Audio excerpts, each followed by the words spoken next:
আমাদের পার্শ্ববর্তী রাষ্ট্র ভারত গতকালকে পশ্চিমবঙ্গে নির্বাচন হয়েছে, সেখানকার মুখ্যমন্ত্রী হয়েছেন শুভেন্দু অধিকারী, বিজেপি একজন নেতা।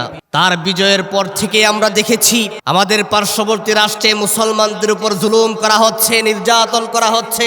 কলিজাটা ফেটে যায় যখন দেখি আমার মুসলমান ভাইয়ারা তাদের ইবাদতের জায়গা মসজিদের মধ্যে নামাজরত অবস্থায় আছে, আর হিন্দুত্ববাদী আমার ভাইয়ারা যারা কঠোরপন্থী সনাতনী ধর্মের ভাইয়ারা আছেন তারা মসজিদের ভিতরে ঢোকে আমার মুসলমান ভাইদের ইবাদতের মধ্যে বিঘ্নতা ঘটাচ্ছেন, ডিস্টার্ব করছেন, গান বাজনা করছেন। এমন কি আমরা দেখেছি তারা বিজয়ী হওয়ার সঙ্গে সঙ্গে মসজিদগুলো ভেঙে ফেলতেছেন। এমনকি তারা আনন্দে গতকালকে জুমার দিনে অনেক হিন্দু ভাইয়ারা ফেসবুকের মধ্যে পোস্ট দিয়েছেন অটোমেটিকলি নাকি মসজিদের আওয়াজ কমে গেছে। আমরা তো একটা গণতান্ত্রিক দেশের মধ্যে সেটা প্রত্যাশা করতে পারি না। আমার দেশেও মুসলমানদের বিজয় হয়েছে, সংখ্যাগরিষ্ঠ মুসলমানদের বিজয় হয়েছে, জনতার বিজয় হয়েছে, কিন্তু আমরা সংখ্যালঘু আমার হিন্দু ভাইদের উপর আক্রমণ করি নাই, তাদের উপর জুলুম করি নাই।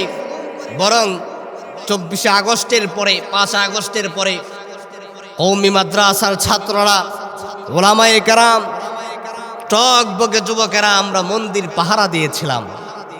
আমার দেশে মুসলমানদের কাছে হিন্দু ভাইয়ারা, হিন্দু বোনেরা নিরাপদ, তাদের মন্দিরগুলো আমাদের কাছে আমানত, আমাদের কাছে নিরাপদ।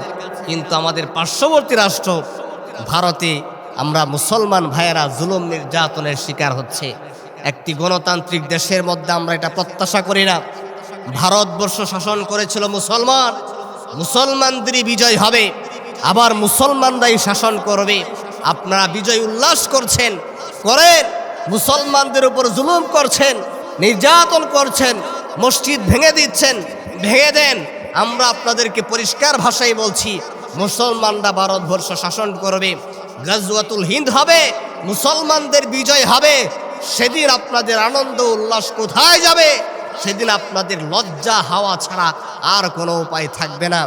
এই জন্য ভারতের নরেন্দ্র মোদীকে আমরা হুঁশিয়ারি দিচ্ছি, পার্শ্ববর্তী রাষ্ট্র হিসাবে আমরা সতর্ক করছি, মুসলমানদের উপর জুলুম করবেন না, নির্যাতন করবেন না।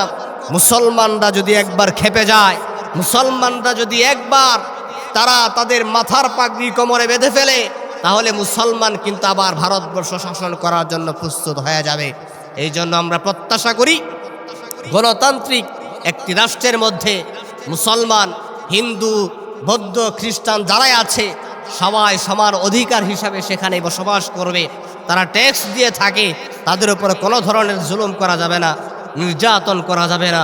আল্লাহ রাব্বুল আলামিন মুসলমানদেরকে হেফাজত করুন, মুসলমানদেরকে শক্তিশালী করুন, সারা বিশ্বের মুসলমানদেরকে এক এবং নেক বানিয়ে দিন। সকলে বলি আমিন।